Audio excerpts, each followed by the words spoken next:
I'm sure your first question is, why is this documentary about Brian Rosales opening with Dylan on screen? And I swear that it's gonna make sense, so just stay with me. I'm here in Bakersfield for Rock Cobbler. My goal was 70 miles with 8,000 feet of elevation in a terrain that I knew nothing about. In this moment right here, I was debating just giving up. Damn it. Oh. But then I remember what Brian told me before the race. Remember who you're doing this for. Good luck, and you got this. That's all I needed. By making this documentary, I wanted to answer, who is Brian? Why does he do what he does? What makes him who he is? I never knew you had that going on. You never knew? Never knew. He doesn't really share his feelings. But what I didn't expect from spending so much time with Brian was learning his why was deeper than even his own family knew.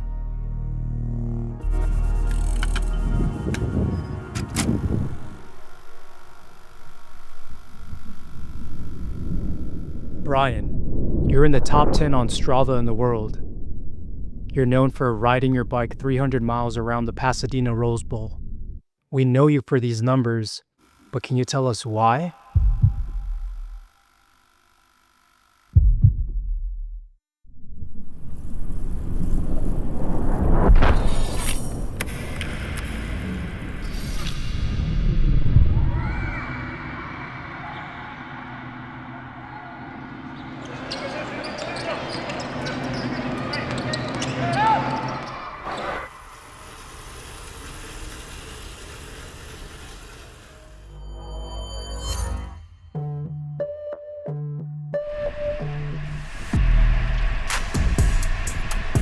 People might think it's insane. This guy's another level up. His mental strength is much stronger than the average person or cyclist.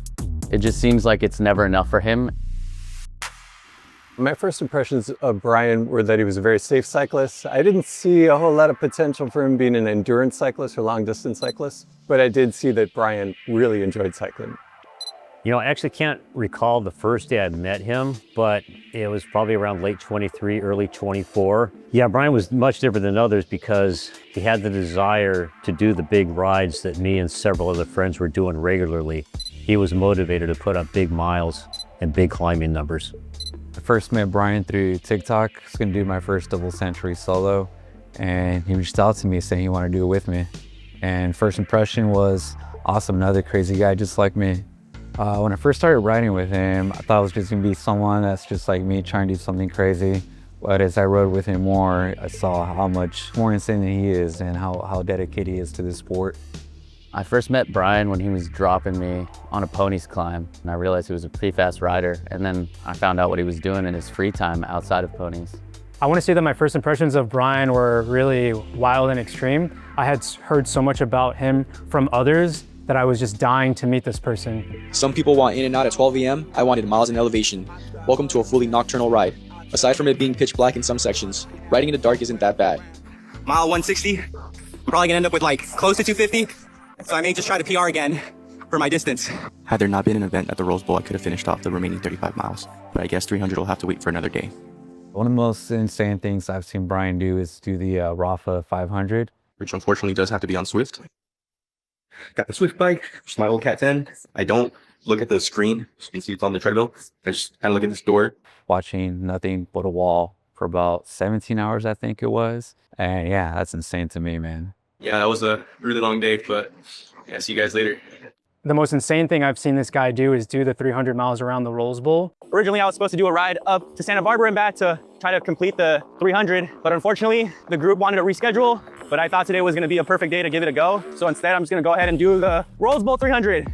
We're gonna start lap 1, and then we got 99 to go. Going in circles around the Rose Bowl is physically tough, but it's also very mentally demanding. But I'm definitely feeling it. I'm already at 7,600 feet of elevation. So each time I go on the backside, it just hurts. I was gonna take a 15-minute break, but I might have to extend it to 30 because I am on the red. Like if Kane had another level, I don't know how I'm gonna get there. Doing the Rose Bowl for 300 miles, for him to do that on a single go within 24 hours, that's pretty damn impressive. We're at mile 207, but I am cooked. I know him well enough, and I know the expressions that people get when they are being pushed to the limit physically and mentally. And I could tell he was at that stage. I still need 90 miles, but it's gonna get done. 300 is gonna get done. I remember seeing the Strava post and I thought, this guy's another level up. Yeah, his mental strength is much stronger than the average person or cyclist that I've seen. I couldn't believe he did it. Brian's friends all seem to have one thing in common when I asked them what they thought it was that motivated Brian. So is it safe to say that you think that his family is why it is that he does what he does? Oh, without a doubt. So I had to meet them. Genuinely, how I would describe Brian. Genuinely. Little brother bipolar. No legs. Yo. What? Catfish. What? Nah. Oh my gosh, I don't know if Dylan's gonna use this, but this is my first time actually recording in public when there's other people's. And it's a little nerve-wracking, not gonna lie, because I'm a very shy person. I used to make Fortnite videos and like my voice is super squeaky. Somebody pull out their phone. Go to YouTube. I would say it's very funny to see Brian posting videos because he wasn't the first brother to. Guys, this is the first of many, so I know this shit was trash, but like, keep tuned. I'll make better ones, you know. I'm getting a laptop sooner or later, so, you know. You know, a little something. So like one time, it was like 9:30, that I work at 10 a.m. and Brian was on the bike and I come back and Brian was still on that thing. I was like, hey, just clarification, it was a city holiday, so we had to be off work. like, isn't that crazy? Like, I don't know. It says here you requested a sick day, but you did a 17-hour bike ride. You wasn't on a sick one yet. So Brian, are you feeling better? No, I'm feeling worse actually. The legs are sore. 10 minutes into hanging out with Brian and his brothers, I could just see it in his eyes how much joy it brought him to share these stories and reminisce together. One of my earliest childhood memories I can remember with Brian is just us doing trick shots. I remember one time we had like a basketball court and then Brian would just shoot from like the roof. Talk to me, guys. We're throwing it back. This is where we grew up playing basketball, actually. This is what kept us off the streets. For lack of better words, yes. We were in here essentially from 7 years old up until like 15. It quickly became obvious that sports were central to Brian and his brothers throughout their entire lives. I too am an older brother, and I felt it when he spoke on those early days doing something he loved with his siblings. Honestly, because they were so close in age, they were more competitive with each other. I wouldn't say necessarily I was jealous of Brian, but I would say, yeah, I looked up to him because he was really good at basketball at the time.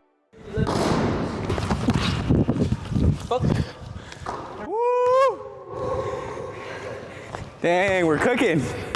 We're cooking. But there was this one time during like middle school, underneath the legs and then like finished at the top or something.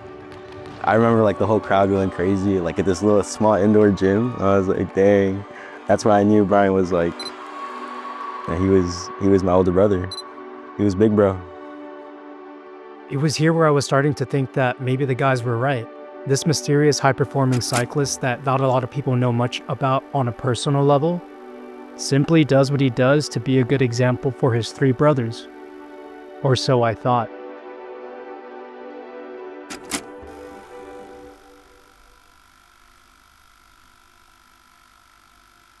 My mom had me at 19. At 20, she had Daniel. And then at 25, she had William. Growing up and seeing her, that definitely motivated us and just wanting to do better for ourselves because, you know, it's tough having 3 kids and how do you do that when you're like 20 and like I can't even imagine myself having a kid, you know? And now they have a 4th kid. In Glassell Park, it was a lot different from what it is now. Back then, it was very gang affiliated.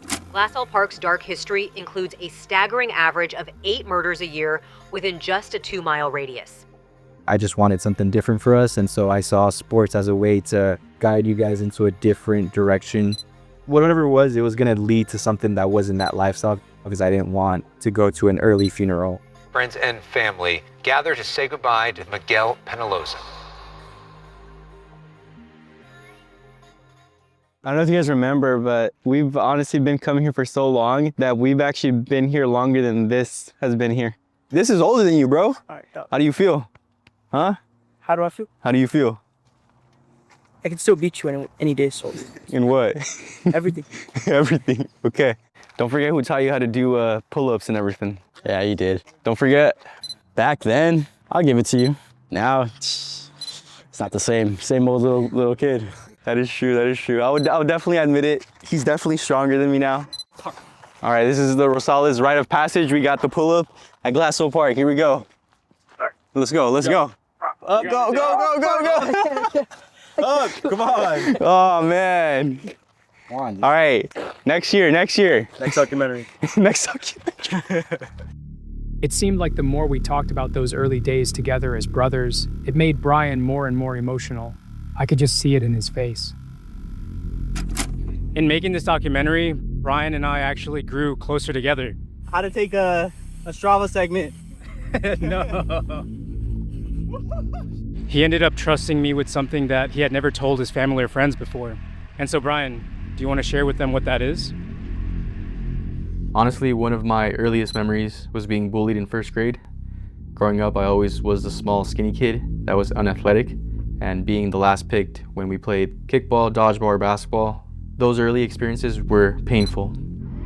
I remember coming home from school and I would cry. I hated that they didn't see me as someone with value. I went on to asking my parents to sign me up for basketball and soccer at my local park. And from that moment on, I never looked back. I never wanted to feel insignificant again. And I never wanted to feel unwanted ever again. Basketball, gym, and now cycling. I just kept going and going to silence those that doubted me or ever made me feel small.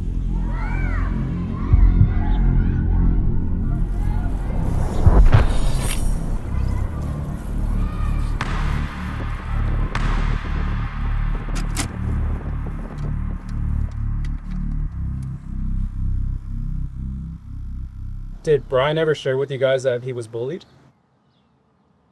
No. I never knew, no. I never knew that. You guys really didn't know that? I did not know that, dang. It was first grade. Dang, I did not know it. You never knew? Never knew. I always thought of him like being, this one of the toughest guys I knew. Yeah, wow. Being the oldest, there comes the most responsibility, I feel like. And obviously I never told you guys about the bullying because I didn't want you guys to see me in that way. And I didn't want you guys to feel like that could happen to you. So I try to put on this tough guy persona, like it was a cover up to show you that you can do anything and not to let people kind of tell you that you can't do anything. Cause I know what that felt like, not wanting to be the first picked at a certain sport because you weren't good enough. And I just wanted you guys to have someone to look up to that, you guys can do whatever you guys want. Cause at the end of the day, it's for you guys. Like that's why I put on this like tough guy persona. And yeah, I really appreciate growing up with you guys and I love you guys a lot.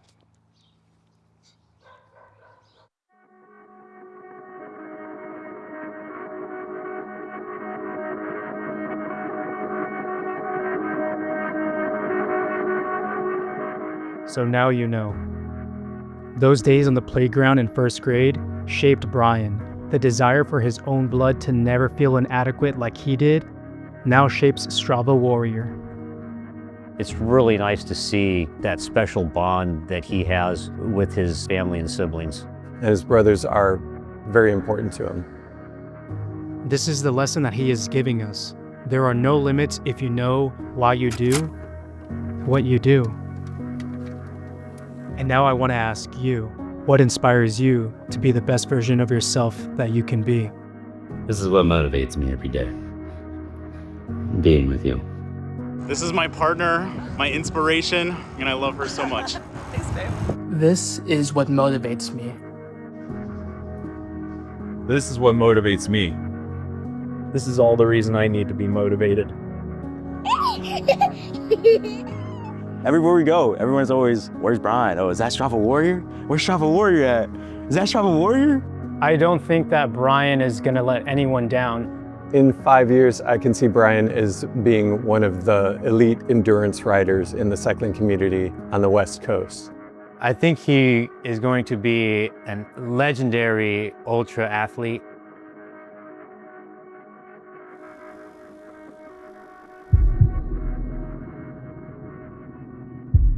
Strava Warrior 2026.